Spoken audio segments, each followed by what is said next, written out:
You wake to the sound of sandals slapping lazily against stone, someone shuffling past with a basket of lemons balanced on their head. The scent still clings to your skin. Warm spice, rose, and a hint. Whispers of Babylon, remember? You follow the street, more wandering than walking, through archways, carved with lions and columns that whisper conquest. The city is quiet now, caught between the golden hush of late afternoon and the deep indigo of night. Somewhere ahead, a camel snorts.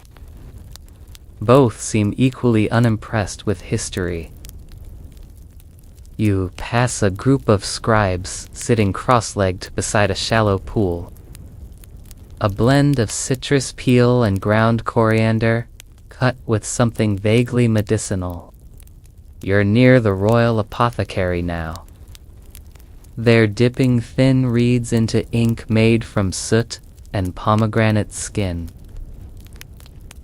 Scratching orders onto clay tablets. One glances up at you and mutters something in Old Persian. You don't speak it, but the tone is unmistakable. Look at this overdressed tourist. You smile politely. They roll their eyes politely. A cultural exchange. As you round a corner, the scent hits you again, this time, sharper. This is where perfume becomes politics. One record mentions a perfumed pigeon sent to a rebel general. Their ankles flash silver in the light as they crush rows after rows, releasing oil into a waiting trough. They don't speak to you. They don't need to. The pigeon did not survive the flight, but it smelled absolutely divine. No note, just the scent. Days later, he pledged loyalty to the king. One girl splashes your boot with rose water. She grins. You nod. A sleepy diplomat. Some think it was coded language. Others say the satrap simply owed the king money and got nervous. Either way, the oil worked. You realize this is how courts scent. Was made not by magicians or kings, but by tired feet. Might be too. Did the oil symbolize protection? Power? Power. The flames lick low, releasing scented smoke, frankincense, and something mossy. A courtier beside you, in robes embroidered with peacocks, is explaining how scent can signal allegiance in ways. Words. In the Persian court, gifting scent wasn't just a friendly gesture. It was encoded diplomacy. The city breathes like a dozing beast snoring gently under its own weight. A vial of sacred kifi, or an incense brick pressed with the king's seal, might serve as a reward. Ambassadors would leave the court carrying presents that functioned more like perfume-laced ultimatums. Scent could indicate favor or control. A famous example. Historians still puzzle over an incident where a satrap in Egypt was sent a tiny flask of cedar oil wrapped in linen. A guard passes below, dragging his spear tip lazily against the stone. Young nobles, too rich to sleep, are daring each other to wear peasant scent. One dares to rub his wrist with garlic. Another shrieks and nearly falls off the parapet. You watch him fade into the shadows, a human boundary line. No one agrees. Scholars remain divided. Traders bearing lapis ivory and rare incense from India. You imagine their carts creaking under fragrant bundles. You imagine the sleepy camels, annoyed at being poetic metaphors. Weirdest part. The stars tonight are so sharp they almost hum. The Big Dipper hangs just over the distant Zagros Mountains, scooping quiet from the sky. Court ceremonies often began with anointing rituals, where nobles would be dabbed with sacred oil not for hygiene, but to spiritually deodorize before addressing the king. The courtier beside you is snoring now, his peacock robe fluttering gently in the wind like it, too, is dreaming of better politics. You stop at a shaded courtyard, where young girls are treading petals in a shallow basin. If a household suddenly stopped wearing the king's favored blend, it could be a red flag. Too much pine resin. Treason. Too much cinnamon. Overcompensating. Too much patchouli. Probably just a teenager. You hear the slow drip of rose oil into clay bottles, and your modern perfume, still based on these formulas. Perfume, it turns out, isn't just ancient, it's eternal. Especially when it comes to controlling rooms without raising your voice. You sit on the basin's low edge. In the distance, a cypress tree sways like it's nodding off mid-conversation. The sun is almost gone. Night in Persepolis is not quiet. It's soft. Yes, but not silent.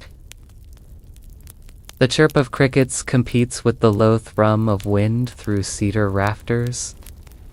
Somewhere, a lyre strums a hesitant lullaby, half-tuned and wholly tired.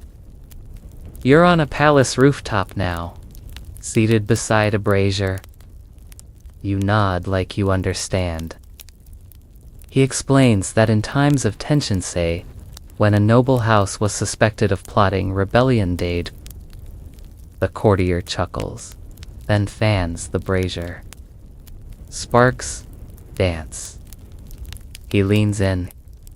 There was a man, he whispers, who tried to smuggle a message to the Greeks inside a cake of perfumed soap. He nods. They caught it when the royal nose declared the soap too poetic. Sometimes subtlety smells suspicious. The breeze shifts. You catch a whiff of something bitter like crushed bay leaf and regret. A new sound joins the night. Laughter from a nearby rooftop. Royal rebellion. You let your gaze drift upward. Beneath it, somewhere in the dark, caravans are moving. Down in the garden, the cypress tree you passed earlier is now just a silhouette. Another fun fact. The Persians believed that perfume purified not just the body. Scholars still aren't sure. But one thing's clear. In this world, it's fate. You stretch your legs out toward the fading brazier. You lean back. You close your eyes. And somewhere, a pigeon smells just a little too dramatic. Morning drips in slowly, like thick honey down the side of a silver bowl. You wake to the sound of sweeping soft bristles dragging dust into neat, ceremonial piles. The palace courtyard is being refreshed, not cleaned, Really just. You sit up on your borrowed cushion and breathe in the new day. Saffron smoke, dew-damp stone, and the ghost of last night's cedar fire. Now it's pink, marble, and bright linen, metal clinking softly from the wrists of noble women. A scent dances in the air, freshly distilled rose oil, carried in tiny flasks tied to the belts of the king's bodyguards. The city has already changed clothes. Gone are the dreamy blues and sleepy golds. The guards let you pass not because they trust you, but because you smell like you belong. You're practically dripping in upper-class sandalwood. Yes, the bodyguards. The floor mosaics are cool beneath your feet. A cat walks by like it owns the empire. It probably does.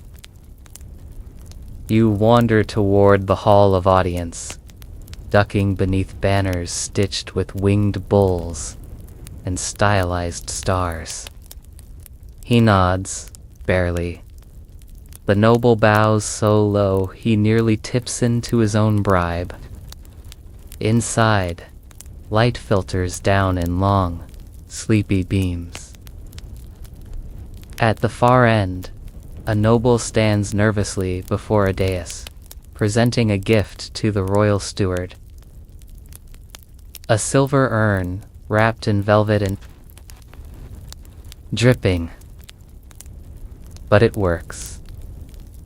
It always has. Because here in ancient Persia, if words are politics, then perfume is poetry with consequences. You smell it before you see it: cardamom, benzoin, maybe honey. He's offering perfume, of course. A suitor once drenched an entire chariot in lilac water, then parked it outside a princess's chambers. She declined his offer, but reportedly enjoyed the smell. The horses were confused for days, but not just any perfume. A bribe disguised as a token of admiration. They'd send rare oils to courtiers they favored, hoping to curry influence. A slice of paradise, arranged not for survival, but for peace. The word we use, teda paradis, comes from the old Persian word paridesa. The smell is crisp leaves, dew, and crushed herbs underfoot. You step carefully. A gardener glares at your sandals. Others used scent too. Shame like the time. A minor lord sent spoiled jasmine oil, implying his presence had grown rancid. This happened often.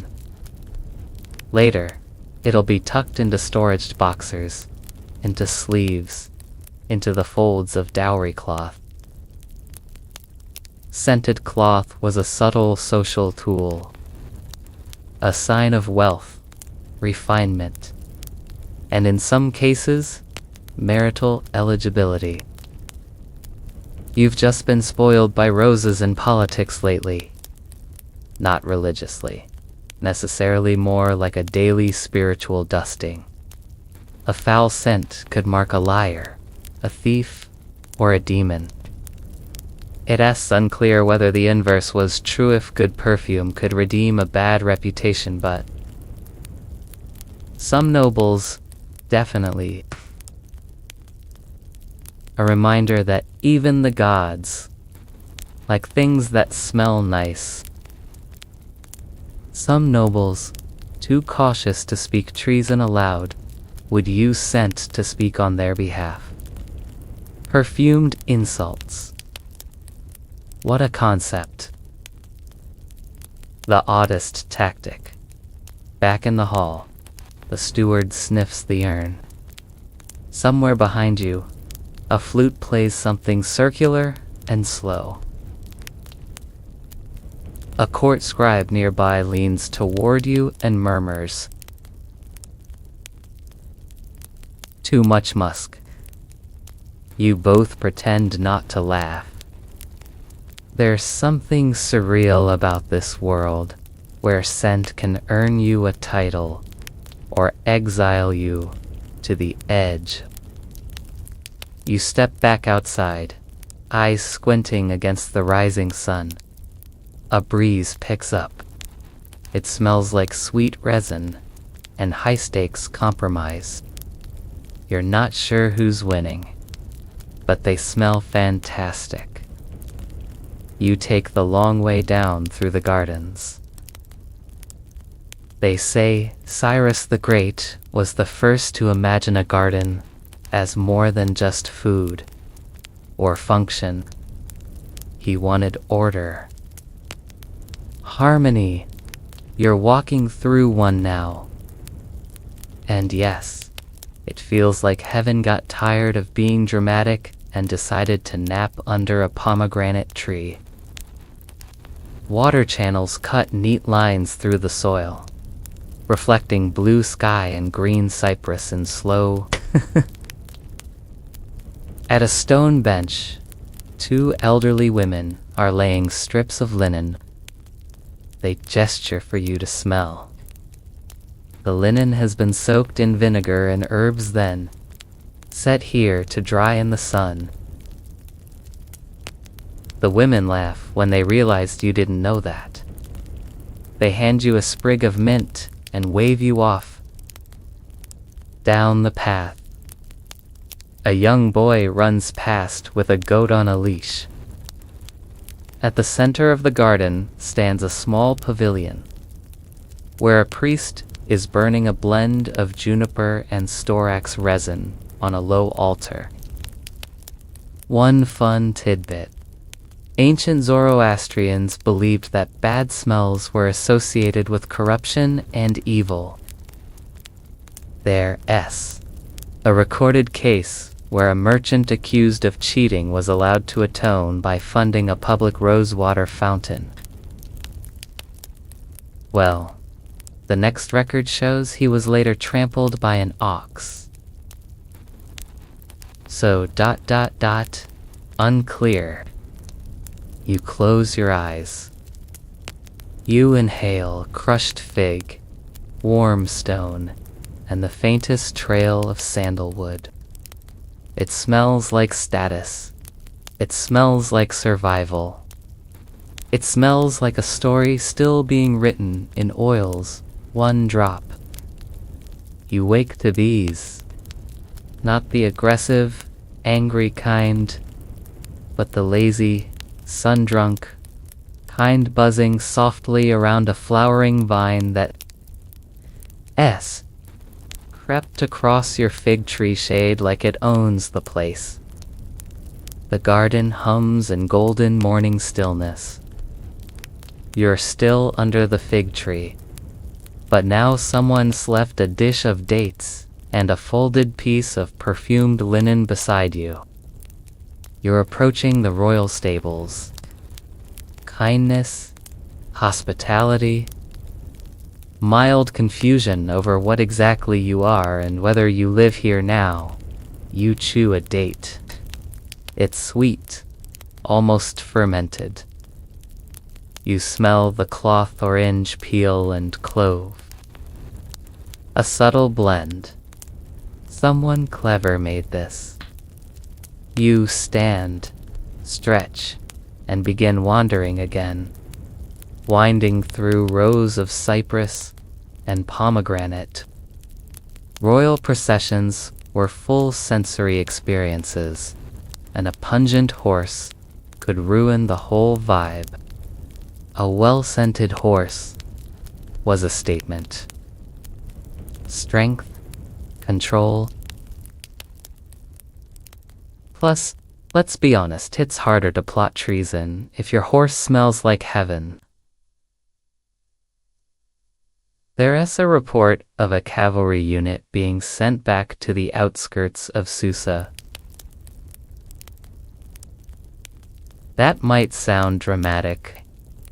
That's because it was. The idea was to make soldiers feel closer to home, to sanctify battle space, and possibly to mask the smell of nervous sweat and existential dread. Yes, even the horses wear perfume. In the distance, the walls of Persepolis shimmer under the noon sun, like they're floating. Okay, technically, it's the saddle. But still. He snorts at you, unimpressed. A groom nearby pats his neck and mutters, he prefers frankincense. You blink. The horse snorts again. Like, obviously. Inventories were kept on clay tablets, marked with wedge-shaped cuneiform, so precise it could account for the number of myrrh seeds imported last spring. Stable hands are busy rubbing down the mounts with cloths soaked in vinegar and oils, designed to both clean and impress. You linger near a long-haired stallion with eyes like molten gold. Back in the day, elite Persians believed animals, like people, could carry and reflect aura. You watch as the grooms braid ribbons into the horse's manes, blue for loyalty, red for honor. One ribbon flutters loose and catches on your sandal. Jars line the walls, hundreds of them, sealed with wax and stamped with tiny lions. Each scent, a locked-in whisper. Each jar, a bottle of power. You keep it. Just a little trophy from the world's most fragrant cavalry.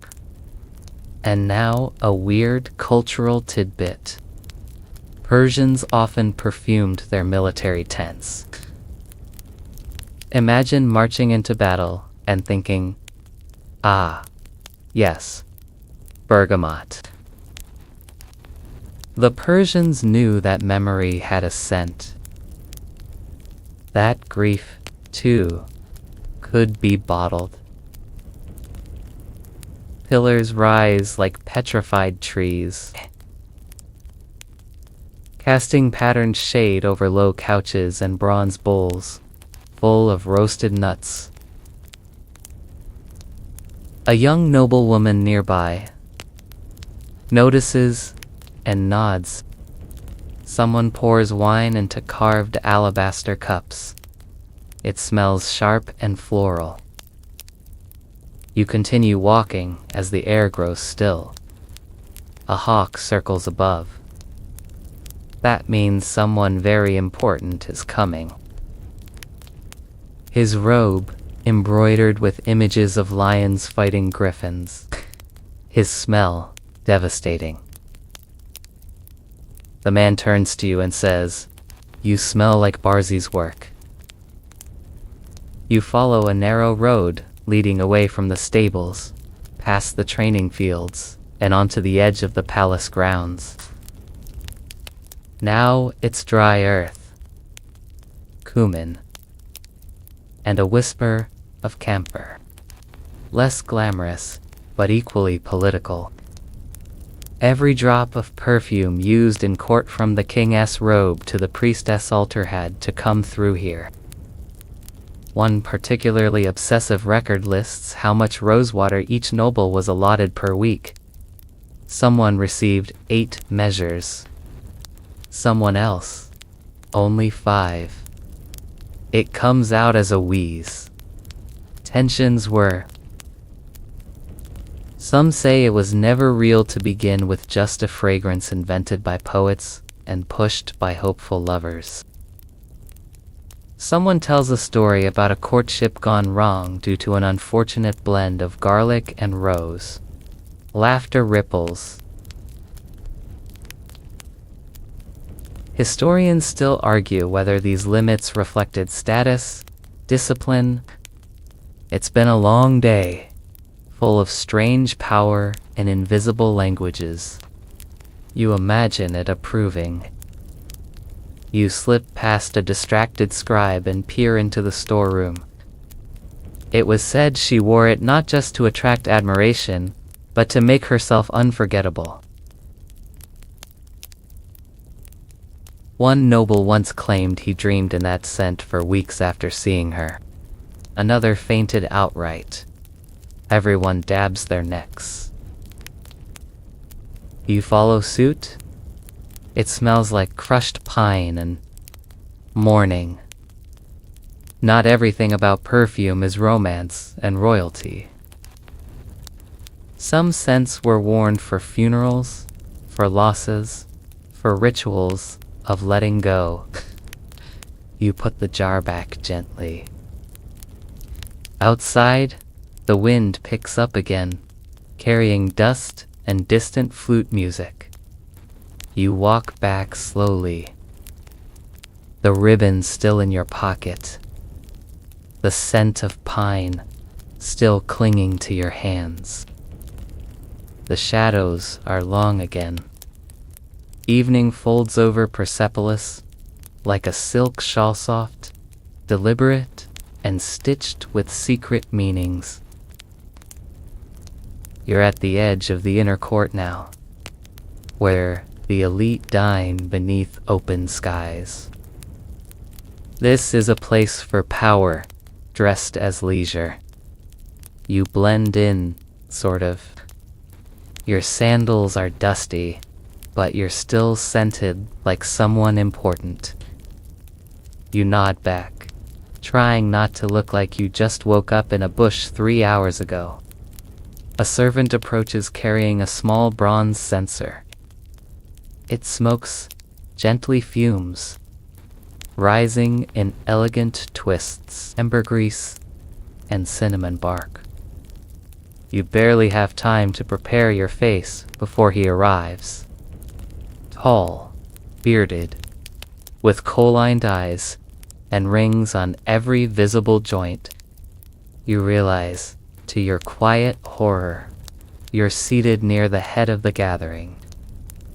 You nod. He still insists on cedar bass notes. Predictable? Dinner continues. People speak softly, mostly in compliments. You sip your wine. It tastes like sleep. Then, an older woman begins telling the tale of the Queen's favorite Senta blend, honey and crushed juniper. Historians still debate whether the Queen actually wore that perfume, or whether the scent became legend after her death. Either way, the blend was banned from court after she died. You breathe in.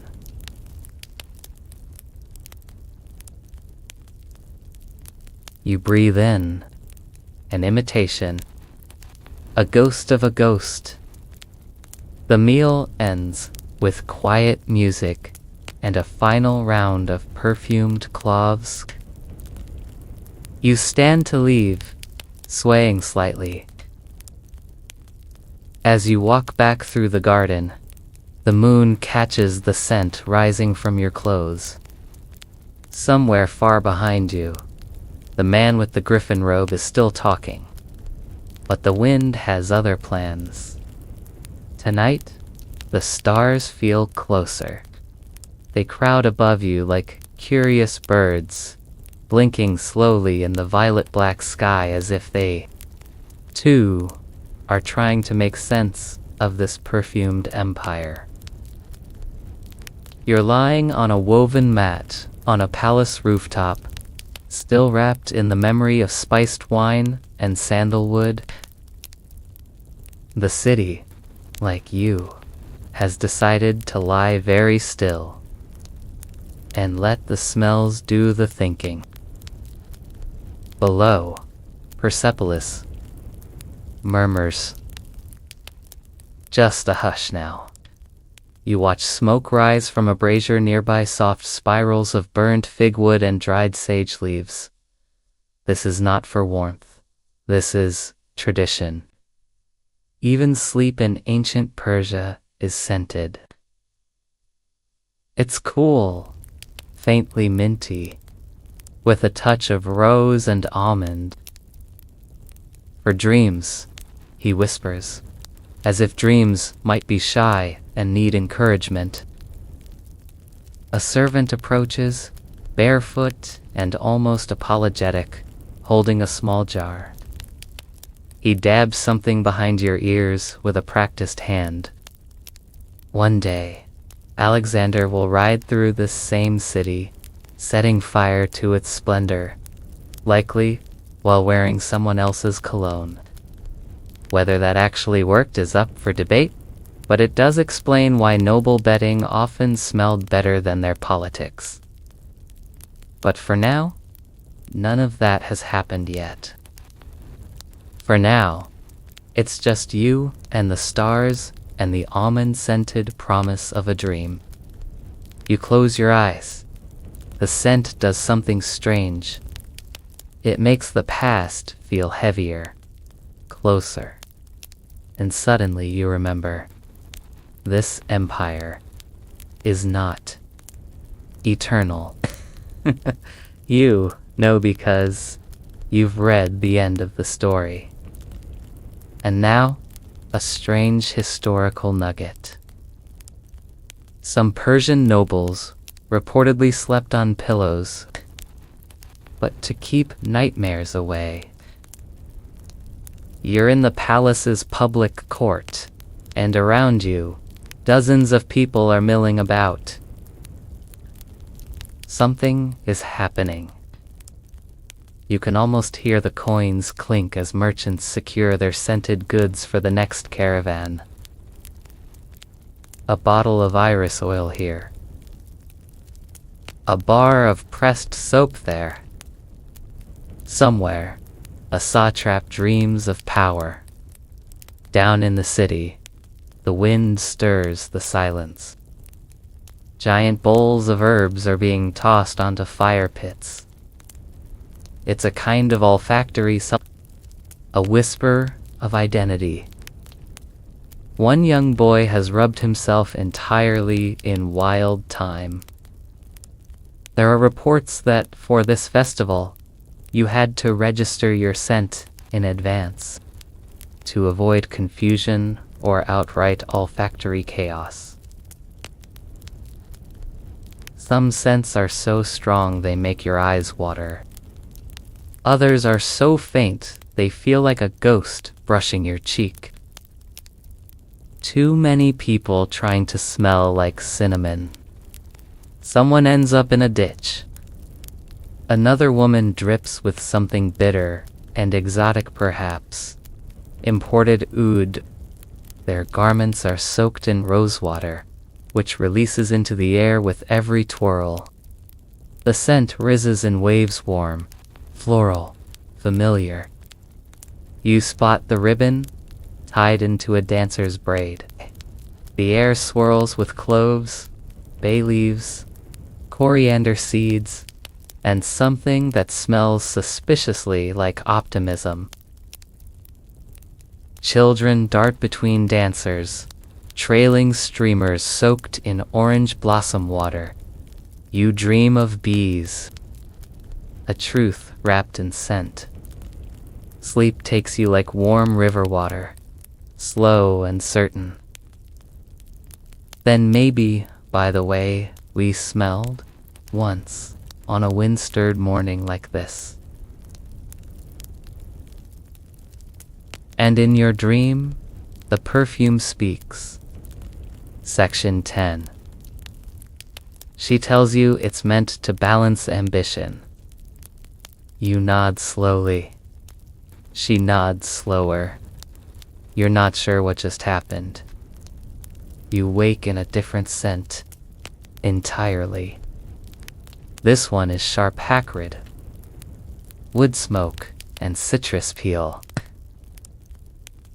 It takes you a moment to realize you're no longer on the rooftop. Ah, yes. The festival of fragrance. Of course. You squint through the haze. Everyone here smells different, but purposefully so. This day, once a year, everyone in Persepolis chooses a scent. Scent as self-expression. It sounds modern. But here it's ancient, codified, celebrated. You drift between booths where vendors shout half-heartedly under garlands of dried rosebuds. You sample a little here, a little there. One man claims his perfume is made with the tears of lions. You decide not to ask. A woman invites you to try her blend. You do. It smells like pine needles and crushed stone, cool and grounded. Nearby, a group of musicians begins a droning chant, and dancers take the square. Remember the cloth you carried earlier? The one scented with orange and clove.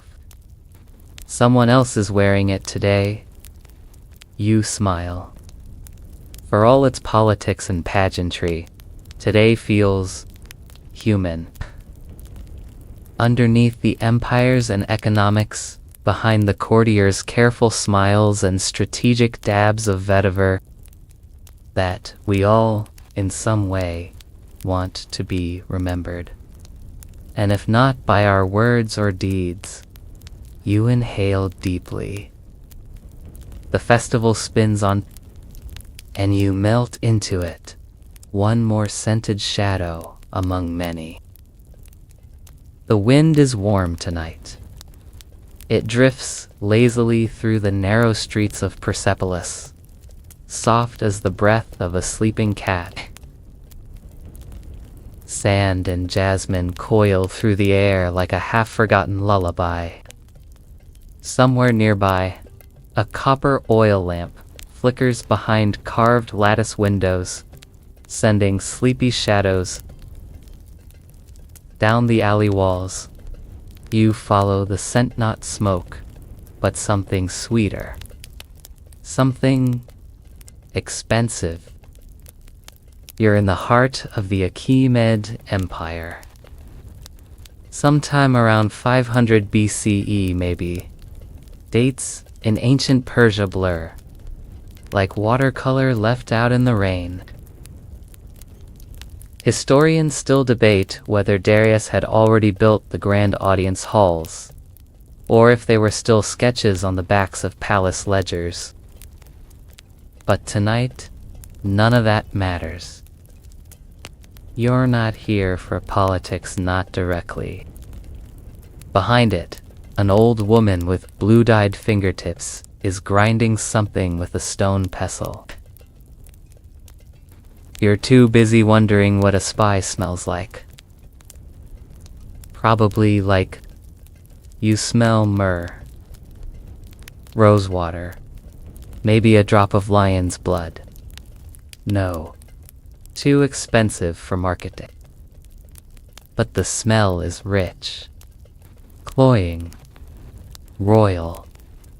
He's wearing a robe, embroidered with tiny cedar trees. You assume it means something. Everything does in this place. You're here to smell things. Perfume, real perfume. The air is rich with scent and silence. Everything here moves slowly, like honey in winter. He stops in front of one, cracks the seal, and waves the lid under your face.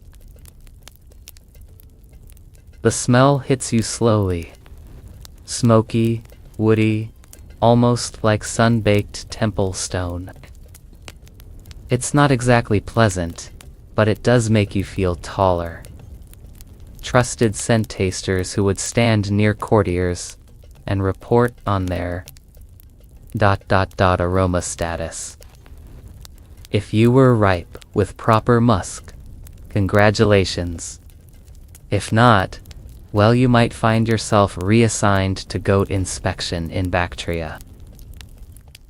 Not the stuff in glass bottles behind department store counters. This is ancient, hand-ground, secret recipe stuff. The kind you wear not just to impress but to rule. The air, thick with perfume, hums like a memory you can't quite place. You see, in this world, perfume is more than a scent. The right one, a promise of loyalty, a declaration of power, a subtle seduction of the entire throne room. Scent was speech just a little stickier. Everything from the way a beard was curled to the exact note of scent worn could make or break your day. Sometimes, literally. Rumor had it, Xerxes once demoted a courtier for smelling like donkey oil instead of saffron. A weapon, a whisper that lingers in the robes of kings and the hallways of power. You step past a silk-draped vendor stall. She doesn't look up, but her voice hums low. You want to smell like a satrap or like a spy. You don't answer. Shadows stretch like lazy cats. You hear a flute, off-key, but determined. The scent of incense drifts in from the ziggurat nearby. You probably won't make it through this day. He lets you sniff. It smells like crushed violets and something metallic. He calls it Whispers of Babylon. You don't ask questions. That's okay. You're not really meant to. This journey is slow and drowsy and so very ancient. Before we go further, breathe in, and while you're at it, go ahead and gently press that subscribe button. It doesn't bite. Tell us in the comments where you're listening from and what time it is in your part of the empire. Now let's ease into tonight's journey. You walk into the perfumer's courtyard, past narrow irrigation channels and drooping date palms. The man who owns the shop Barzai, or so the wall carving, implies greets you with an expression somewhere between curiosity and a hangover. Royal noses, he says, motioning you in, are very sensitive. You nod, like this is a completely normal thing to say.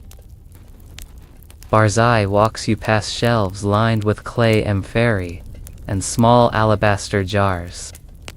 This one, he says, was worn by Darius himself before court.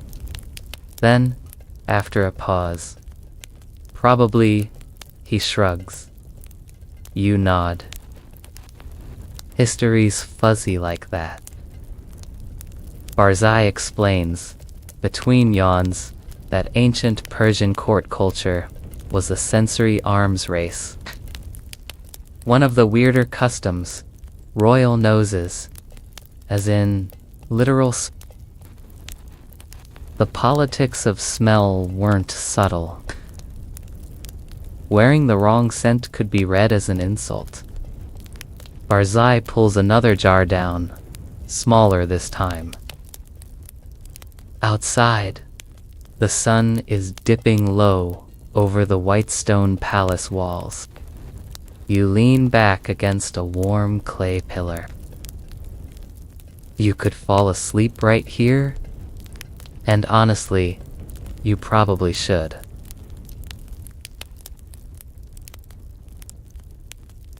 Evening again, the sun hangs like a dull coin above the rooftops. its last rays gilding the stone lions that guard the royal granaries. You're walking slow, now full of stew, full of smoke, full of everything. The city smells different every hour, but now, at twilight, it smells particularly ancient.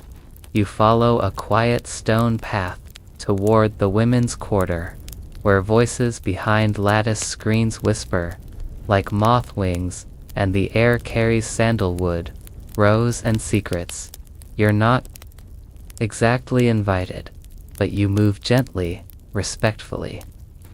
The guards let you pass either because of your scent, or because they're too tired to argue.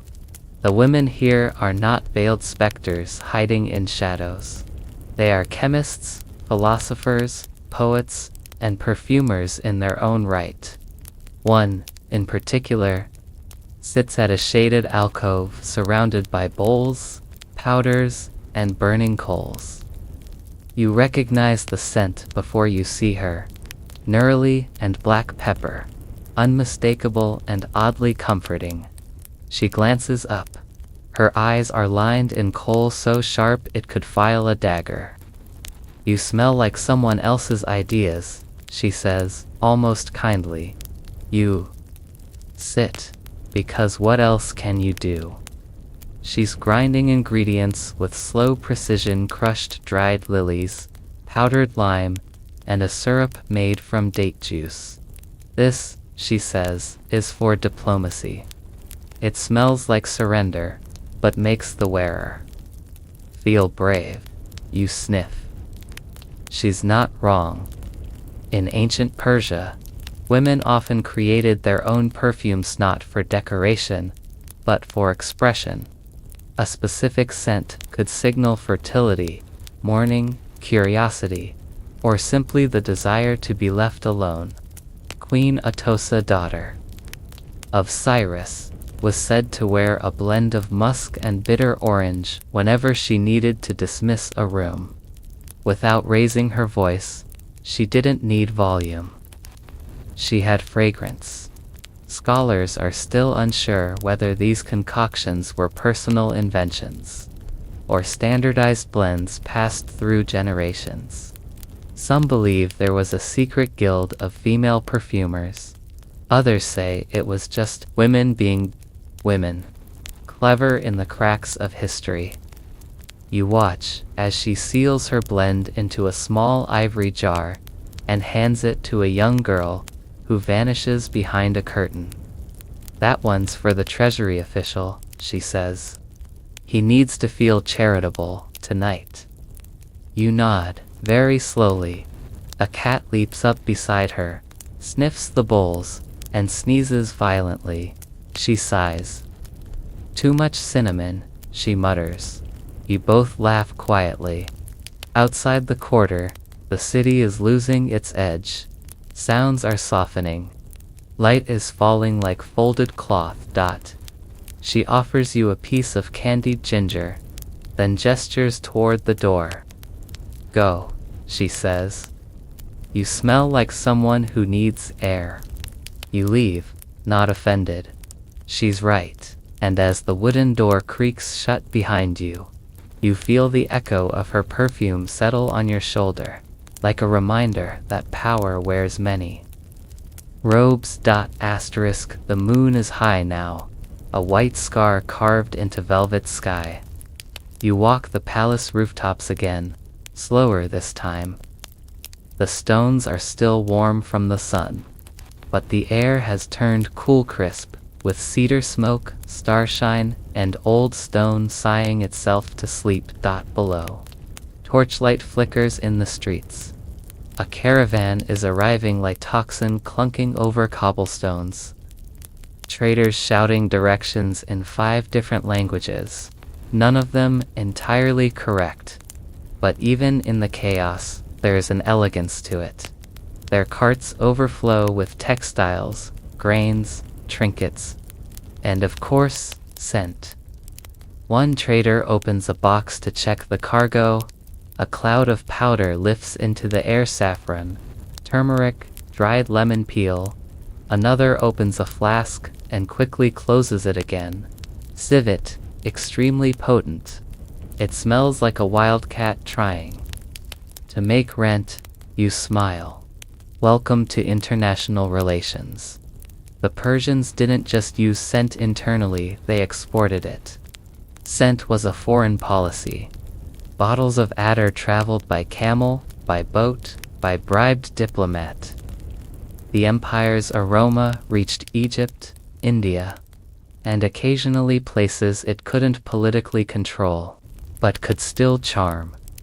One Persian ambassador reportedly sent a blend of quince oil and cinnamon to a rival ruler's court, where it caused so much excitement among the queen's attendants that the ruler agreed to better trade terms. Or so the story goes. Historians, as always, disagree. Some say the ambassador was just lucky. Others suggest the scent was laced with something more persuasive. What's certain is this. Perfume was the only weapon that came in glass and didn't need sharpening. A little-known custom, when foreign envoys arrived, they were often welcomed with a shallow bowl of scented oil. Not to drink gods, no, but to dip their fingers in, as a symbolic act of peace. It also served the useful function of covering up travel smells. You lean over the ledge now, watching the caravan unload. A child sneezes 3 times in rapid succession. A sure sign, in local superstition, that someone nearby is lying. You look at the merchant repacking civet. You turn back toward your bed, your robe catching on the breeze. It smells now like everything you've passed through. Fig leaves, temple smoke, crushed marjoram, ginger, and diplomacy. You're not sure who you are anymore, but you smell persuasive. And maybe that's enough. The next morning is a quiet, sort of golden. You wake earlier than even the bees this time and step into a city still yawning, still wrapping itself in its morning robe of mist and murmurs. The air smells clean, cooler than yesterday. Less political, you wander toward the outer districts, where the palace gives way to the people. The path narrows, pigeons scatter. Someone's laundry drips into the street from a balcony above sheets soaked in lavender water and hung in crooked rows like accidental prayer flags. You pass a baker lighting his oven. It smells like wheat and sweet oil and carbonized ambition. He sees you, gestures to a flat round of bread, and mutters, "Still hot." You accept. It burns your fingertips. Totally worth it. Here, in the quieter corners of Persepolis, perfume still exists, but it's practical now. Simple oils for wounds, crushed herbs for headaches, vinegar tinctures for aching feet. Not everything that smells good is a strategy. Sometimes, it's just survival. You watch a mother rub a mix of mint and tallow on her child's chest. For his lungs, she says. You nod. You don't know anything about lungs, but you understand care when you see it. A small boy runs past you, trailing a string of dried citrus peel. He smells like pure mischief. Then something unexpected. A small apothecary tucked between 2 homes, barely wider than a doorway. Inside, shelves grown with jars. Fennel, mustard seed, myrtle, safflower. The woman behind the counter is older than dust, but sharp-eyed. She smells of wormwood and something medicinal. You ask her what she recommends for dreams. She gives you a paste. Rub it on your temples, she says. You'll either sleep like a prince or talk to birds. Either way, you'll be rested. Persian folk remedies were often just as fragrant as royal perfume, if less refined. But there's power in the rawness. in the unfiltered oils and rough ground powders. The empire smelled sweetest at its edges. Weird cultural tidbit.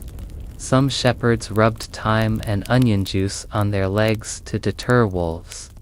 Apparently, it worked. Or the wolves just had taste.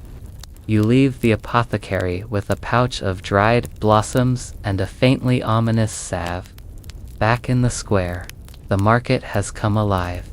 Fish, dates, goat cheese, cinnamon sticks bundled with string. Everyone is buying. Selling, shouting, the air is loud with smell. You pause at a spice seller's cart. He offers you something sharp, floral, and oddly bitter. It's called Queen's Breath, he says. You raise an eyebrow. He shrugs. No one remembers which queen, but she was complicated. You buy it. Obviously, as you walk away, tucking the small jar into your sash. You realize scent is everywhere, not because it's required, but because it wants to be. This city breathes through its smells, and you, now, breathe with it. Asterisk midday finds you perched on the shaded steps of an old stone tower, watching two men argue over soap. Not loudly, not violently, just passionately. One insists saffron makes the best base. The other insists it ruins the texture. They both smell incredible. This is the Soapmakers Guild, located near the river, where clay meets water and industry meets olfactory pride. You're offered a tour. You accept before they can change their minds.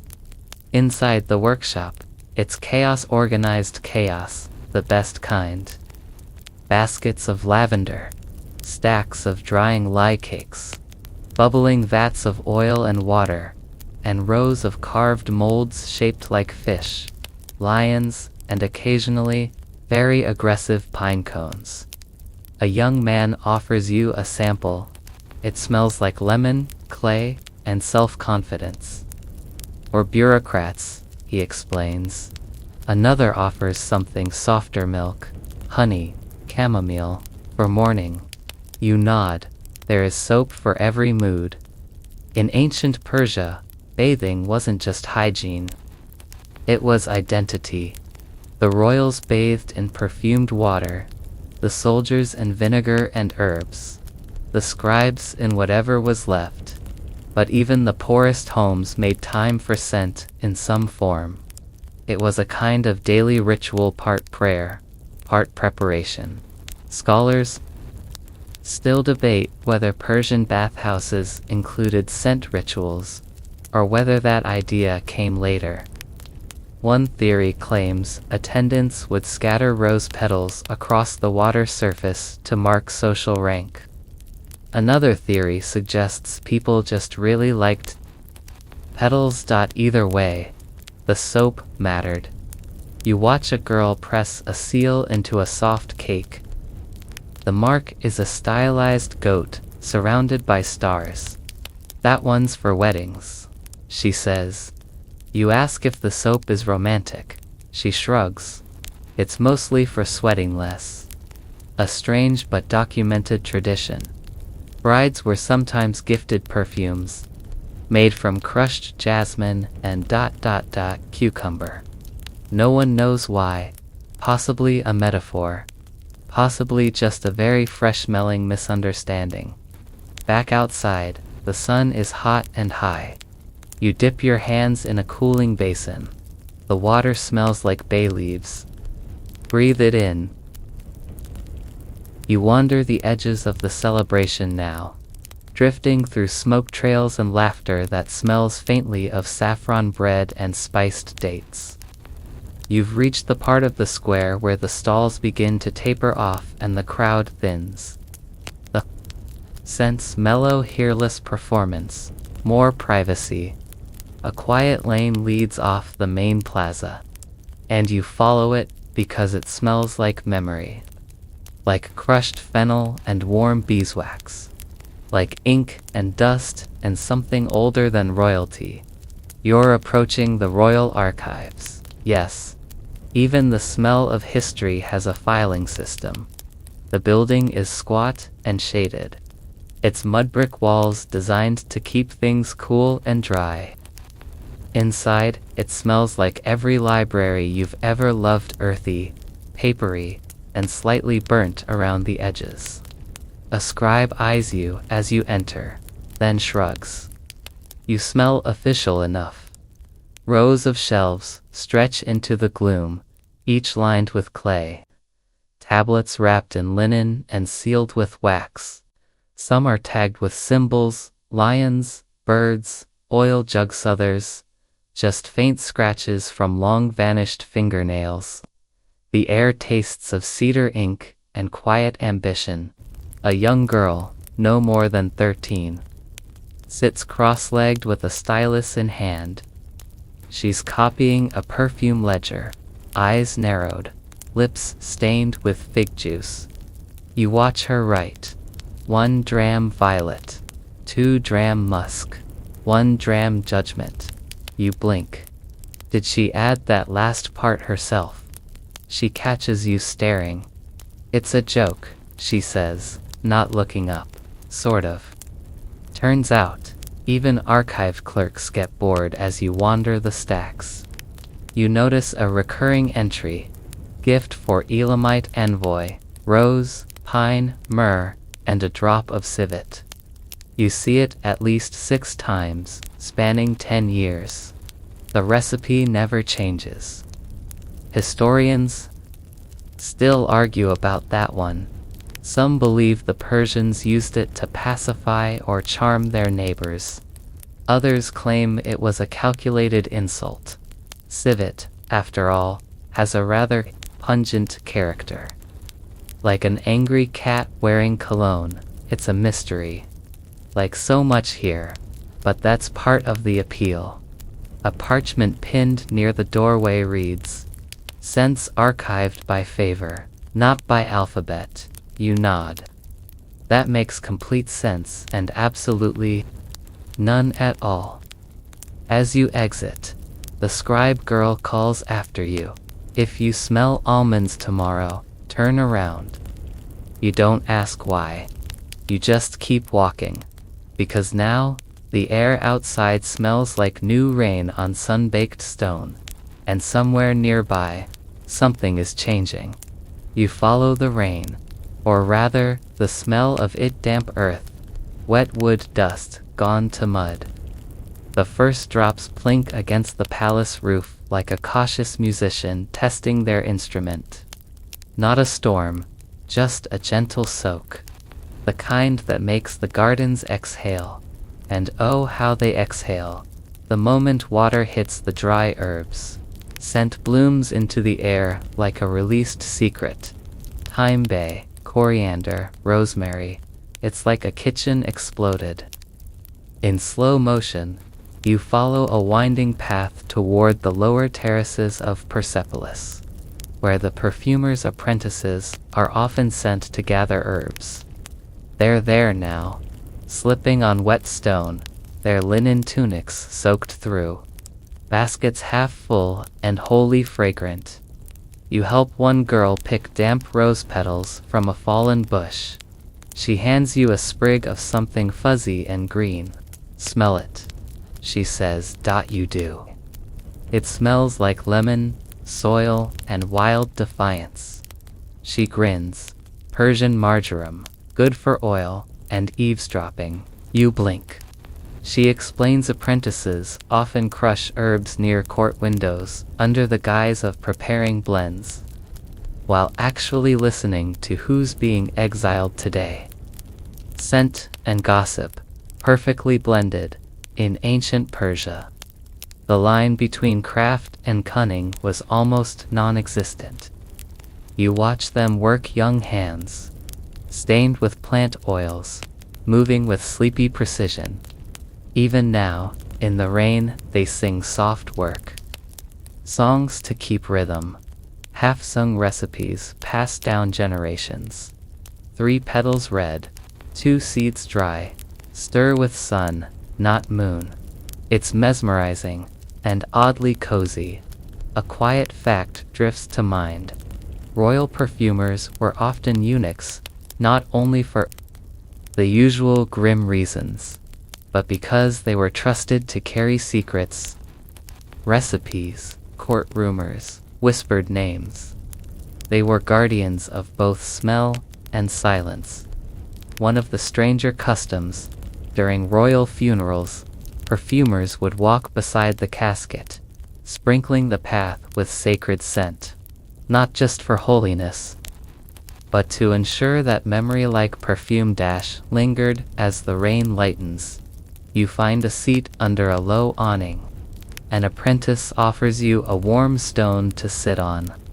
Freshly rescued from the sun and now steaming quietly, you accept. Your robe smells like herbs and rain now. You smell like someone who belongs. You lean back, close your eyes, and let the marjoram do its work. Afternoon settles like a nap you didn't mean to take. When you open your eyes, the rain has passed, and the scent in the air is soft and sticky damp. Fig leaves, warm dirt, and the ghost of something roasted. Someone nearby is cooking lentils with cumin. The scent drifts lazily between palace walls and your stomach, previously committed to a life of dignity, lets out a polite complaint. You stand, stretch, and wander toward the food quarter tucked into the palace's edge. Here, servants and lesser officials eat in long shaded halls, their robes modest, their voices low. You pass a cook sprinkling saffron into a pot so large it might feed a minor rebellion. She waves you over. Hungry you nod. She hands you a bowl. It's warm, earthy, rich with oil, and something slightly floral. You taste it. Rose petal stew. You blink too much, she asks, already amused. No, you say, because it's true. Just unexpected. She grins. That's the point. Turns out, flavor and fragrance were cousins in ancient Persia. The line between food and perfume was blurrier than modern sensibilities prefer. Cooks used oils not just for taste, but for scent to impress, seduce, intimidate, or soothe. Banquet dishes were chosen for aroma as much as for flavor. There's a record of a royal dinner where an entire roasted lamb was marinated in cinnamon, cardamom, and orange blossom water, not for sweetness, but to assert power. I can afford to perfume my meat, it said. What can you afford? Subtlety wasn't always the priority. Weird cultural tidbit. There was a dish called kusravi bread made with lavender and vinegar, served cold on hot days to cool the head and brighten the senses. It was also known to cause hallucinations. Whether that was the goal, historians aren't sure. You finish your stew. The cook offers a sweet pistachio rolled in candied violets. You accept, because by now, you've given up on normal. As you sit, a group of scribes nearby are arguing about taxes. The air between them smells like ink, salt, and cheap cologne. One of them, apparently new to the job, has overdone it. He smells like he bathed in the treasury, someone mutters. Laughter, a little unkind, but also fair. In a culture where perfume speaks louder than introductions, overdoing it is its own kind of offense. There's power in restraint unless you're the king. Then you can smell like anything you want, including smugness and nutmeg. You rise. Again, full and faintly floral. You pass a pillar scratched with named servants' guards, scribes each etched in quiet rebellion. No perfumes there, just memory, dry and simple. You touch one, and the stone is warm. The sun has returned. The day goes on, and you now smell slightly edible. Section 14. You find yourself near the temple district, where walls are taller, doorways tighter, and the air feels still, even when the wind moves. It smells different here. Not perfumed exactly, not showy, but sacred, like ash and honey, like burned thyme. You step beneath an archway and into a courtyard where priests are preparing incense for an evening fire ritual. Their robes are white, their eyes tired, and their hands stained with resin. One nods at you. You nod back. The official gesture of, I do not belong here, but I'm very quiet about it. In the center of the courtyard stands a copper basin, wide and blackened with use.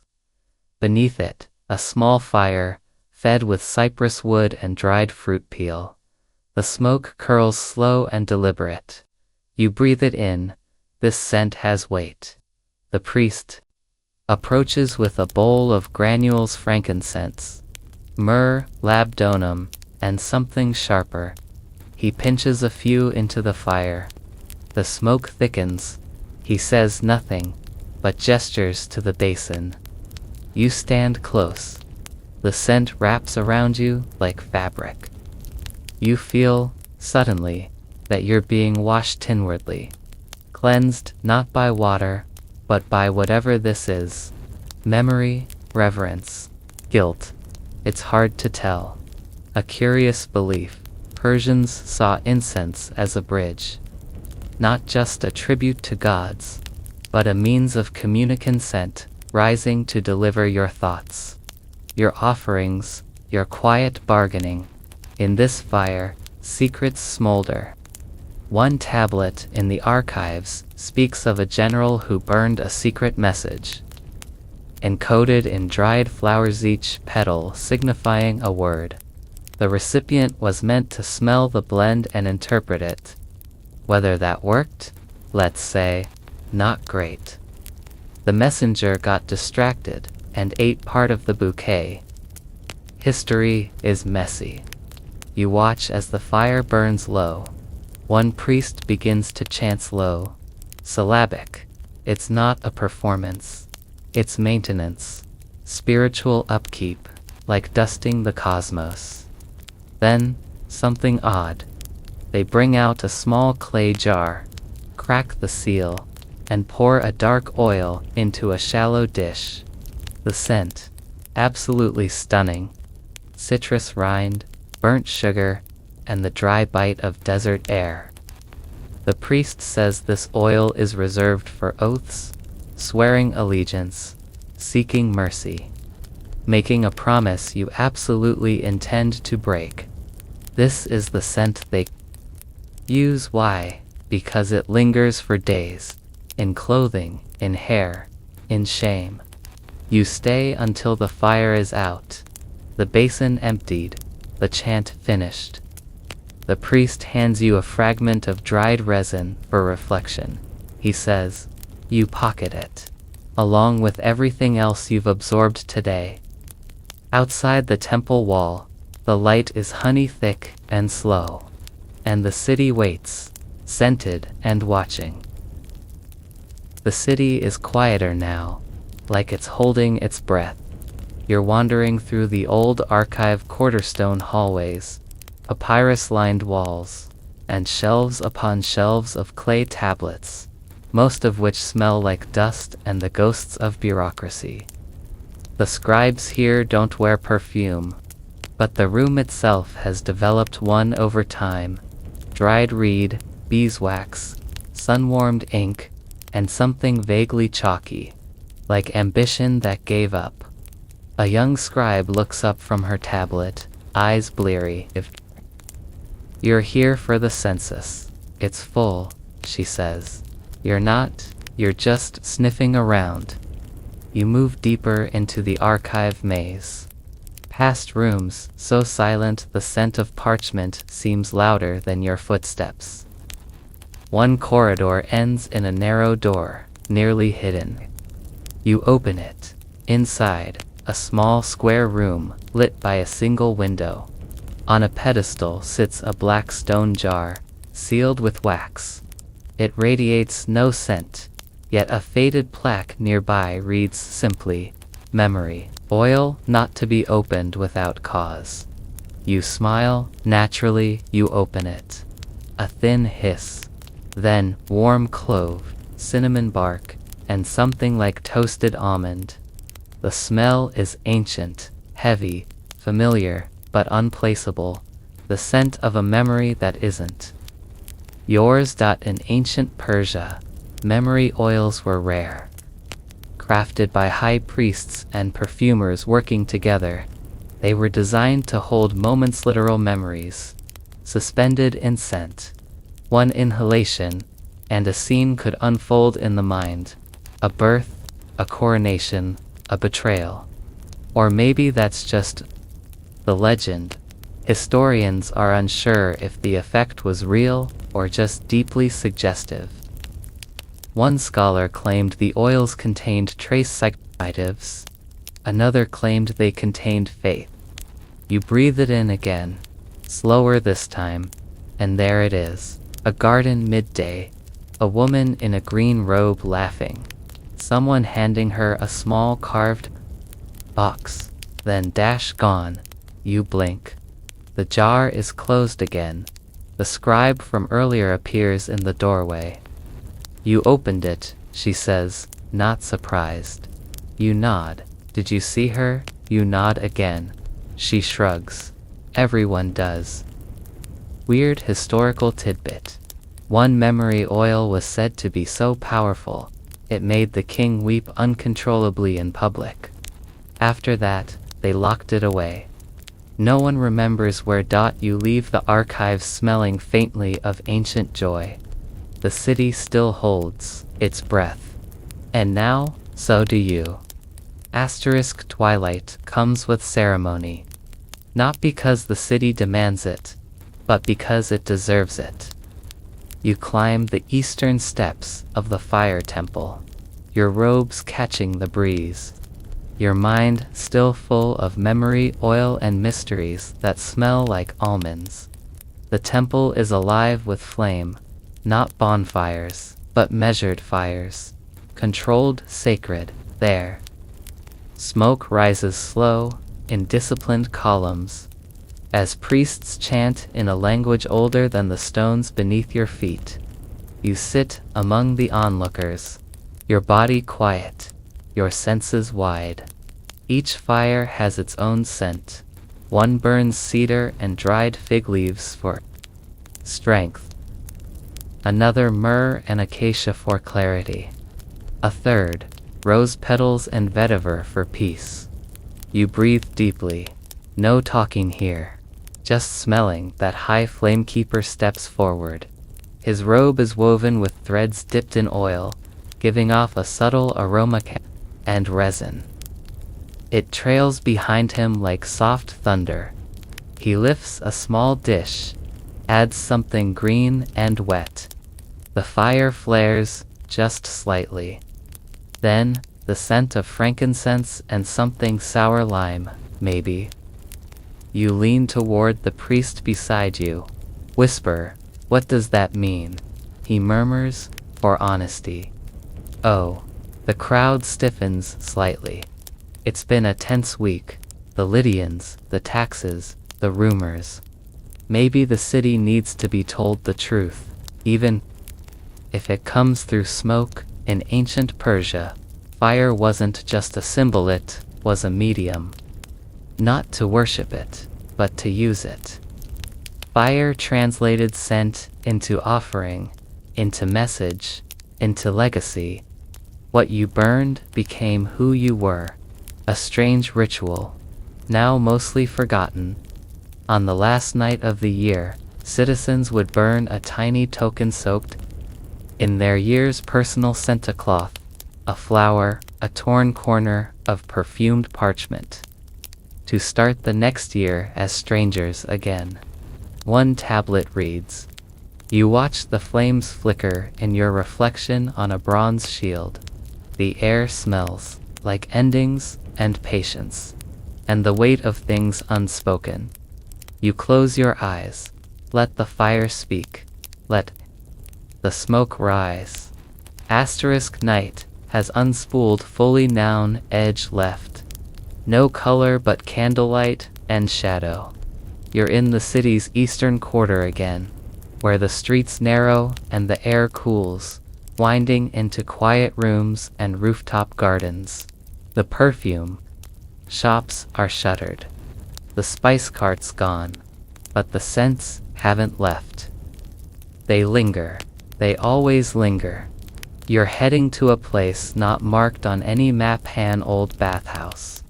Half ruined, used only by those who don't mind leaks, dim torches, and the company of silence. You push the heavy wooden door. It groans like it remembers something painful inside. Steam and silence. The floor is damp stone. The ceiling arches into the dark. The bathwater is still warm, likely heated earlier by some retired servant with a stubborn work ethic. You disrobe slowly, stepping into the mineral-heavy water. It smells like salt, lime blossom, and burnt juniper. You float not just your body, your mind. Everything begins to drift, slow and directionless. You think of saffron fields, of perfumers, whispering recipes, of the old eunuch who knew when someone was lying by their cologne. And you think of the scent you carry now, the bottle Barzai gave you. The unnamed one, the one for later is now. You reach for it. From the edge of the pool, pull the stopper. Dab a drop on your wrist. Inhale. It smells like distance. Like the space between two people who used to be close. But also, strangely, like sandalwood and figs and forgiveness. You laugh, just once, then you cry. Just a little. Ancient Persians believed bathhouses were not only for cleaning the body, but for shedding layers, emotionalize, burdens. The water absorbed your truth. The scent helped release it. Some temples burned incense right outside their baths, saying the two experiences were spiritual siblings, water for what clings, smoke for what escapes. Weird fact, one physician once prescribed his patient a bath in wine infused with nutmeg and tears. It worked, he wrote, but not in the way I meant. You lean back, let the water cover your ears. The world muffles. A lantern flickers somewhere above you. Your scent lifts slowly, merges with the steam, and disappears into the ceiling. And just like that, you're blank again. Not empty, but blank. Ready, asterisk. The morning is different, not louder, not brighter, but changed like something has passed through the night and rearranged the city's bones. You walk the same streets, the same stones, but you notice things now. A baker sprinkling rosewater on fresh flat bread. A boy tying laurel leaves to his sandals. A cat curled beside a perfume merchant's closed stall. Dreaming of lavender, everything smells familiar, but deeper. You return to the garden from your first day, the one with the fig trees and the quiet bench. You sit, a breeze stirs the trees, rustling the leaves like parchment. Somewhere, a flute plays a slow, unsure tune. You pull out the final vial from your sash. Yes, there was one more. The one given to you on your second night, during the rooftop. Poetry of scent. It has no label either. You open it, and you laugh, because of course it smells like you. Not who you were, but who you've become. Olive oil, smoke, cardamom, charcoal, chamomile, ash, figs, honey, a mistake you made in the middle of the week, a kindness you didn't mention, A memory that doesn't quite belong to you but feels like it should. You dab it on your neck, and for the first time in this whole journey, you realize you were not here to study scent. You were here to become one. The scent of your steps now follows you as you walk through the city gates. A parting gift. A quiet signature. The wind carries it behind you, where others might notice, or not. But it's there, and it says, I was here, I mattered, and I remember asterisk, he journey is ending now. You're still, finally, breathing softer, your limbs are heavy, your mind gently stretched like cooling wax. The scents linger faint but unmistakable. A curl of jasmine in your pillow. A whisper of fig and smoke at the edge of your thoughts.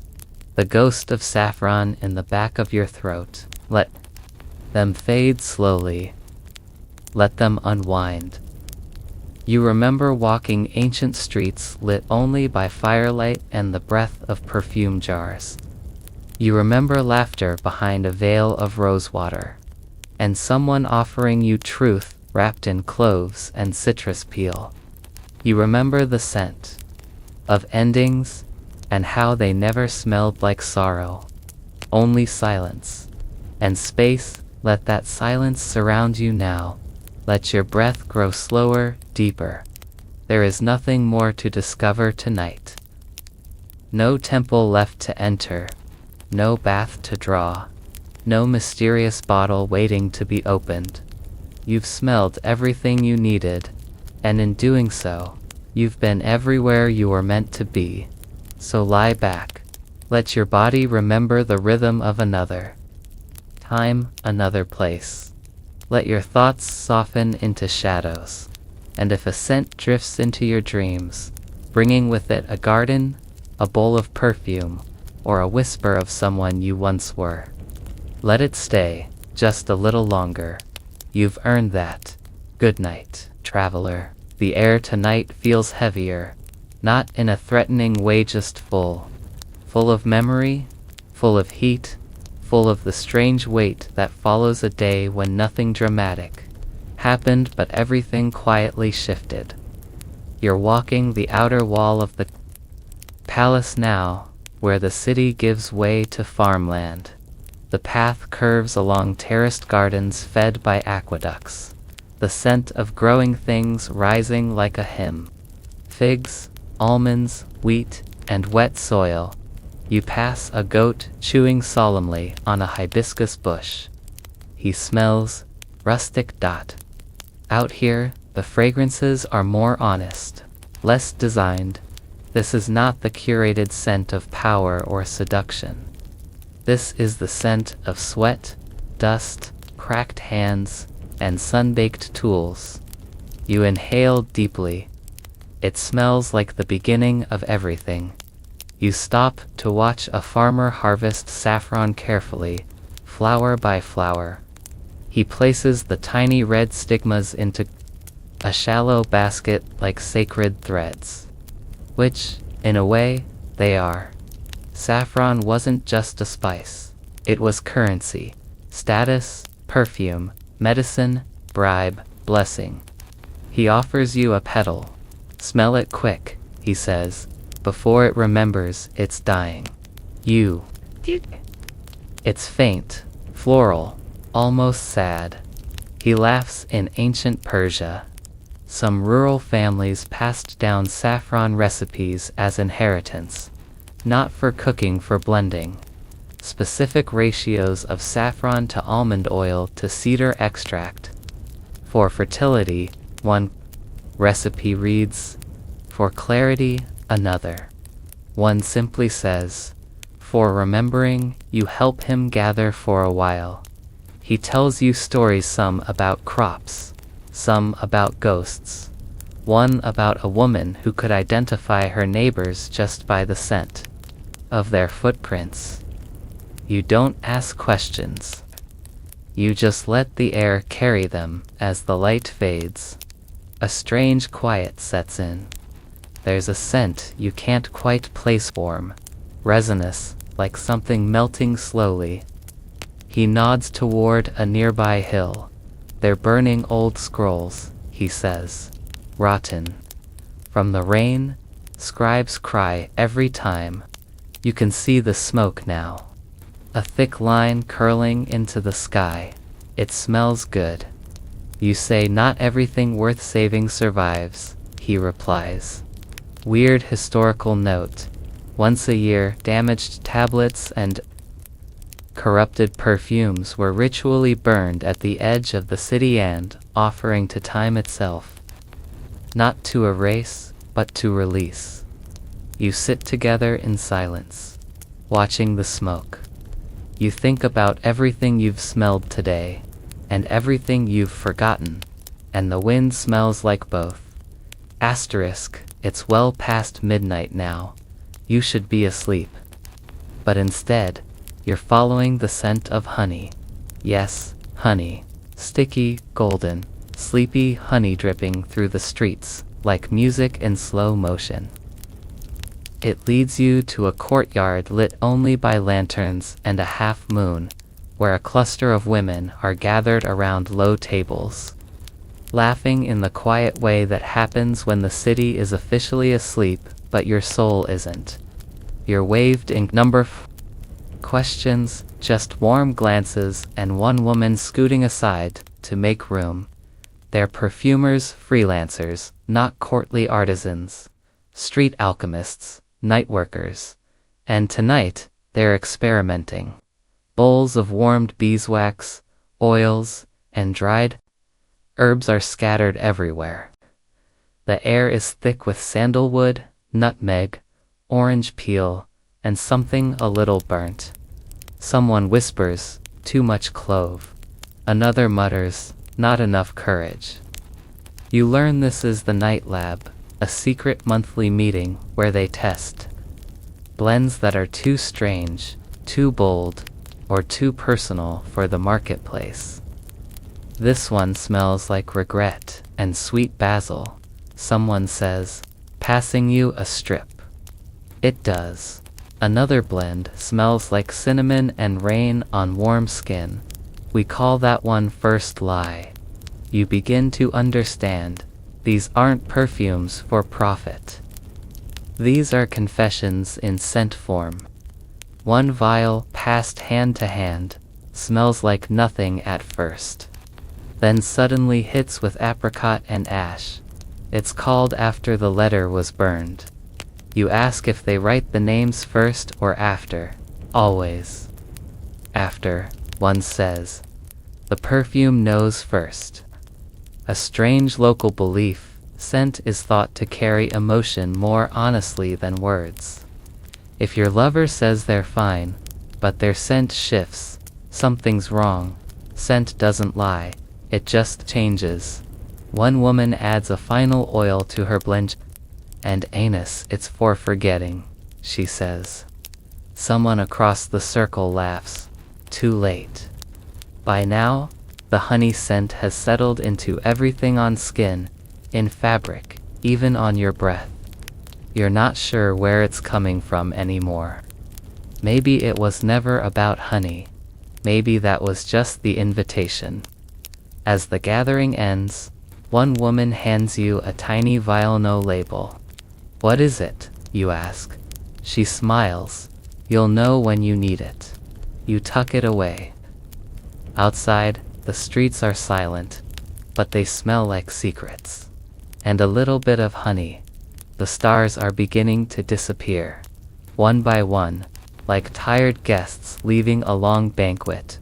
You find yourself walking along the banks of the Polvar River now, where mist hovers low over the water and the scent is soft wet stone, lily pads, and the faint metallic bite of dawn. A fisherman nearby pulls in his net. It's empty. He doesn't seem surprised. This part of the river smells like lies. He says, matter dash of dash fact. You offer no argument. He's not wrong. Further down, you spot a young couple sitting beneath a fig tree. They speak in hushed tones, passing a bundle between them small, wrapped in embroidered cloth. You pretend not to watch. They unwrap it. A tiny jar. He dips his finger, dabs it on her wrist, then his own. A small ritual, intimate and wordless. Lovers in ancient Persia didn't always need poetry. Sometimes a blend of nerali and myrrh said everything. A lesser-known tradition. Couples would create private perfumes together, one for each to wear, designed to mix in the air between them. Some called it scented harmony, others simply called it hope. The blends were never written down. If forgotten, the love was considered spent. You sit beneath a poplar tree and feel the cool morning slide into your robe. Your clothes smell like the city, now a diary of every doorway, every secret. You unstopper the vial from last night, the one without a name. You sniff immediately. Warm earth, chamomile, charcoal, and a single sharp note you can't place. It smells like a moment you haven't had yet. You cork it quickly, suddenly afraid to use it too soon. Somewhere behind you, a vendor sets up for morning trade. The scent of hot milk and cardamom drifts over the riverbank. Another man unrolls a bolt of dyed cloth that smells like vinegar and crushed berries. Even fabric in this city remembers. Historians debate whether scent memory influenced how people chose clothing colors in ancient Persia. One theory claims blues were worn when grieving, not because of tradition, but because the blue dye smelled like crushed hyacinth, associated with death. You lean back and let the mist rise around you. The world smells new again, and very old, and very quiet. Asterisk, it's midday again, though it feels like your third lifetime here. You've returned to the palace's marble courtyards, sun-washed and echoing with footsteps. There's a tension in the air, subtle but unmistakable. Courtiers whisper. Guards glance sideways. Even the scent of the place is different, now less perfumed. More metallic, anticipatory. There's a delegation arriving. You take your usual approach. Follow the smell. Out past the northern gate, a line of horses is visible on the horizon, each step sending dust and fragrance into the air. The delegation is from Lydia, foreigners, officials, flatterers in exotic fabrics, and they smell fascinating. Vanilla resin, something woody and sharp cedar, maybe. Different from the local blends, earthier, bolder. You can practically feel the palace's collective nostrils twitching. They're led into the reception hall, where the king will greet them with the full scent protocol. Yes, that's a thing, before any words are exchanged, small burners are lit at the base of the throne, releasing a blend of sandalwood, benzoin, and rose. The smoke curls upward, meant to clear the air of falsehood.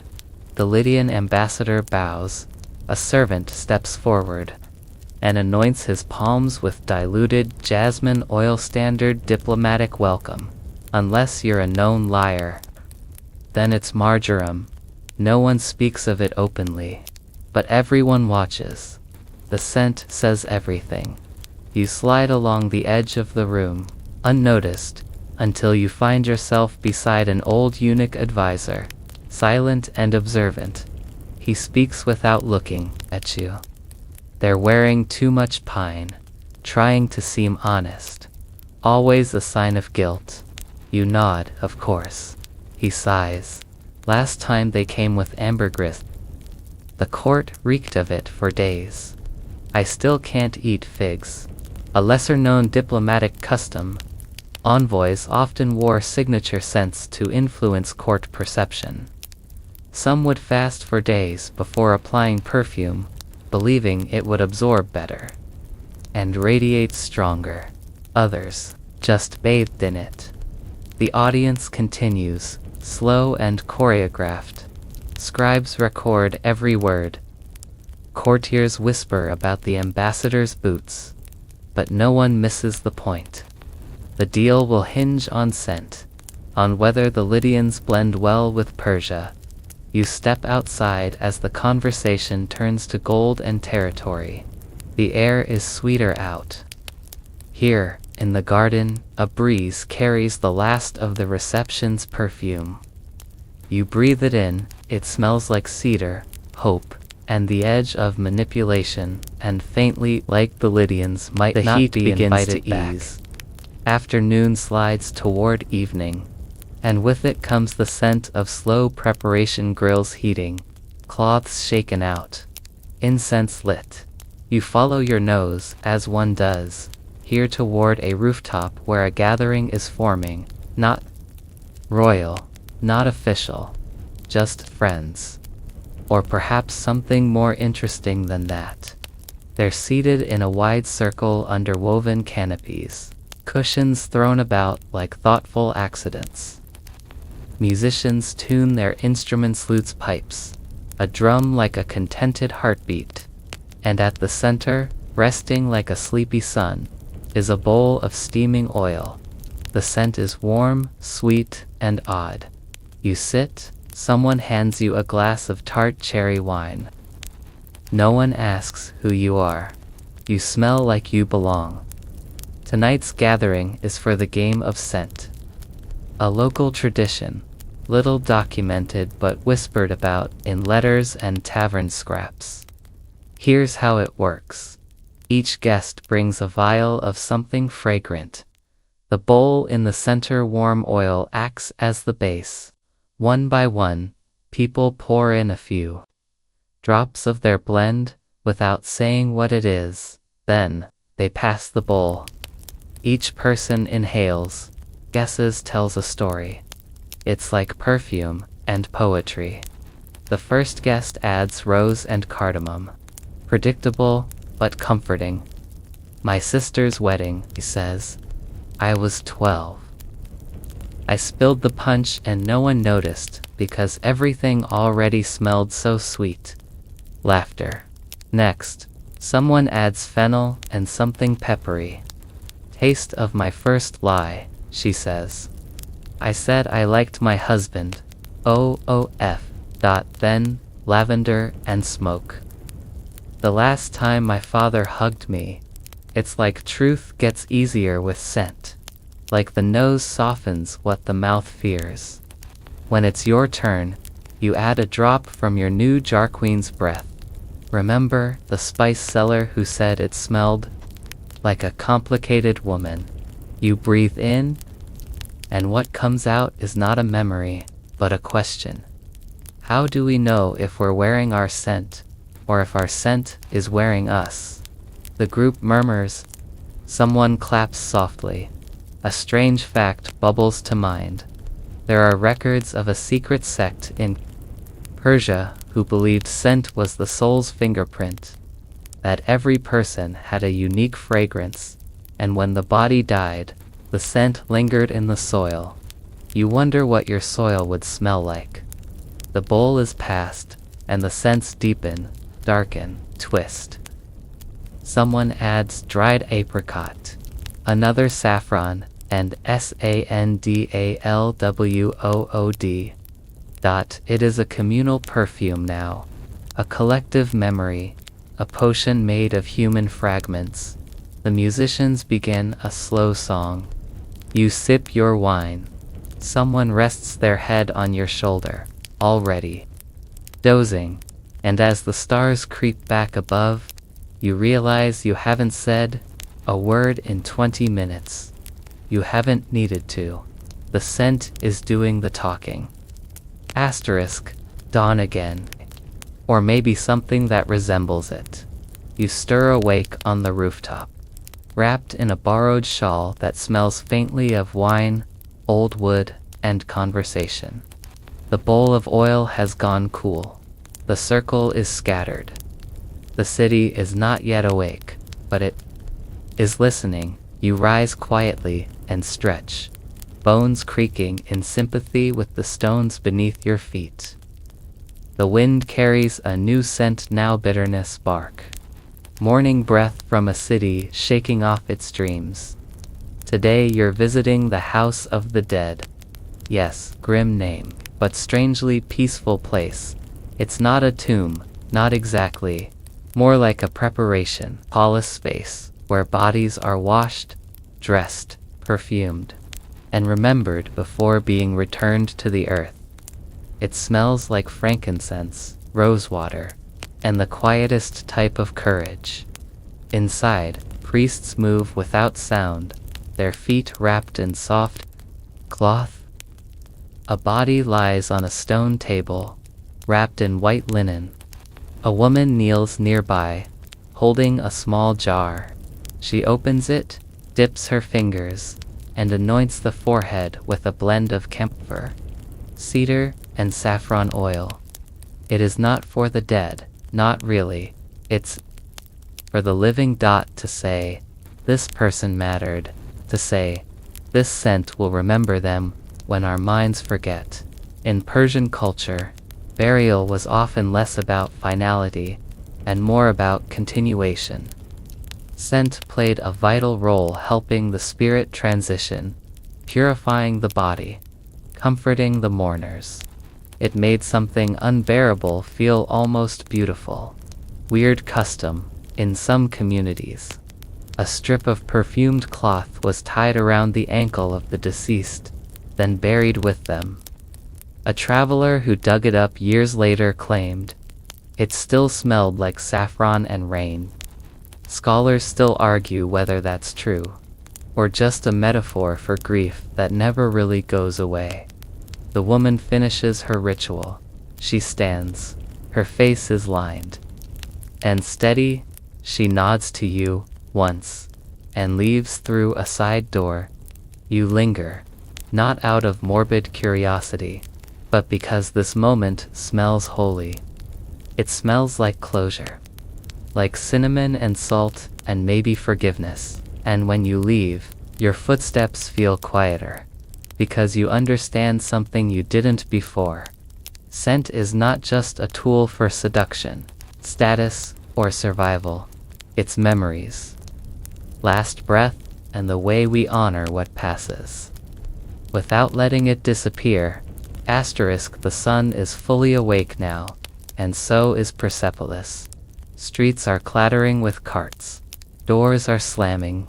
A rooster crows somewhere with theatrical confidence. And the scent today, the city smells like ambition. Like hot stone, burning fig wood, citrus oil, and unspoken plans. You're heading toward the administrative quarter, the place where scrolls multiply, scribes mumble, and nobody ever smells quite as rich as they wish they did. Today is tax day. You slip into the tall, echoing hall where merchants, landlords, and minor nobles queue beneath a painted ceiling. The air smells like dust, dried ink, and too much cumin cologne. A man 2 spots ahead of you is sweating something pungent and persuasive. Possibly cloves. Possibly guilt. A scribe in a mustard-colored robe gestures you forward. He doesn't ask who you are, just sniffs one subtle, practice-stand records something on his tablet. In ancient Persia, scent was sometimes used unofficially as a social identifier. Certain blends meant certain castes, professions, or even hometowns. Smelling wrong in the wrong place could delay your paperwork or accelerate it. If you knew what you were doing, you watch a man try to bribe the clerk with a vial of lotus oil. It's received with a sigh. Apparently, everyone is doing lotus. This year, not original, one woman sails through her audit in less than a minute. She smells like peppercorn and pomegranate peel, sharp, memorable, and just the right kind of expensive. Minister's niece Someone whispers behind you, of course. A strange, mostly forgotten detail.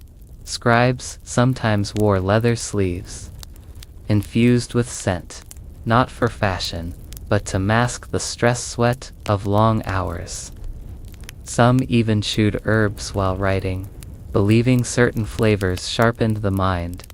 Basil for logic, mint for memory, licorice root for mysterious reasons. You sign your name figuratively and leave with a stamped chit. No one asked for coin. Just your presence, your scent, and maybe a glimpse of what kind of person you were, based on how you chose to smell on a stressful morning. Outside, the sun is high and unforgiving. You duck into a shadowed alley where an old man sells lemon water in chipped cups. It smells like childhood and mild regret. You sip. He tells you a story half true, probably about a noble who once faked illness for a year by wearing funeral perfume. No one questioned it. The man says, chuckling, you laugh too, because, honestly, you'd believe it. Asterisk later that day, you find yourself standing before a door carved with vines, lions, and something that looks suspiciously like a perfume bottle with wings. You knock, the door opens. A face peeks out, then disappears, then opens fully. You're in the private workshop of Master Barzi AI. Yes, that Barzi. Court perfumer, alchemist of aromas. Rumored to once make a blend so enchanting it caused a minor noble to propose to a bronze statue. The room is dim and warm, lit by filtered sunlight and 100 tiny reflections bouncing off glass bottles. The air is dense, not suffocating, layered. Every inhale reveals something new. Moss, violet, leather, burned sugar, pine. Crushed coral. Barzai is tall and wrapped in 5 layers of robes. Each smells different. I blend myself daily, he says, in a voice like powdered honey. Layer by mood. He gestures for you to sit on a stool carved like a lion's paw. Let's begin. You blink. Begin what? He grins. Your essence. Before you can protest, he's already dipping. Pouring, wafting. He mumbles to himself. Hesitation. Childhood memory. Unearned confidence. Saffron. You're not sure if this is magic or marketing. He hands you a strip of cloth. Smell. You do. It smells like your best moment, distilled. Sun-warmed stone, olive oil, and the feeling of being forgiven. You stare at him. Yes, he says. Smug in ancient Persia. Master perfumers were not just artists, they were reputation architects. Emperors trusted them more than generals. Barzai once declined an invitation to serve in Egypt because no one there understands restraint. He adds something sharp, juniper, and something soft, milkwood. Then he stops.